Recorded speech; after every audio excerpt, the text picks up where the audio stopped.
ممكن حضرتك تشرح لنا لو حد دخل متأخر عن الإمام ترتيب الركعات بيكون إزاي؟ نضرب أمثلة. أولا أنت بتلحق الركعة مع الإمام لو أدركت الإمام راكع ولحقت معاه تسبيحة واحدة. فهعتبر أنا انتوا أسيادنا، بس هعتبر نفسي أنا الإمام النهاردة. فالإمام أهو أنت دخلت وراه وهو الإمام راكع أهو.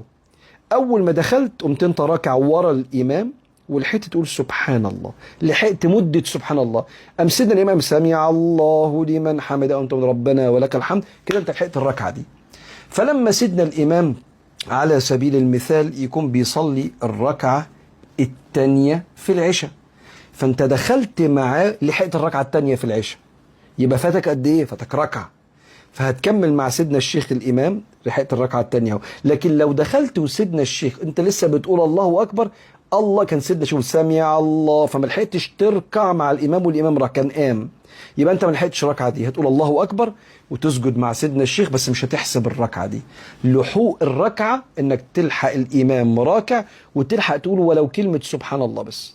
طيب لحقت الإمام وركعت معاه في الركعة الثانية في العشاء، يبقى أنت فاتك ركعة أولى بس.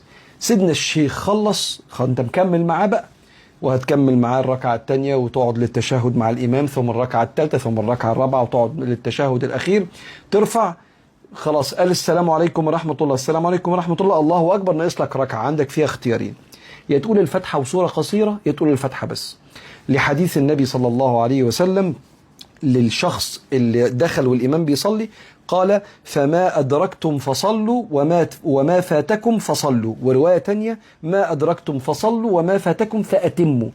فلما قال ما فاتكم فصلوا، هو أنا اللي فاتني إيه عشان أصلي الركعة الأولى؟ دي بصورة بالفتحة وصورة قصيرة. أو ما فاتكم فأتموا، هو أنا ناقص لي كام ركعة يا جماعة؟ عايز أتم صلاة، ناقص لي ركعة. طب والركعة دي اللي ناقصاني تبقى ركعة أخيرة، لأن أنا ناقص لي ركعة، تبقى فتحة بس مش فتحة وصورة قصيرة.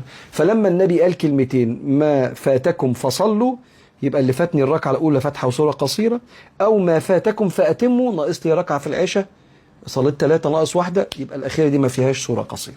ده يا صديقي، وطبق ده على كل الصلوات.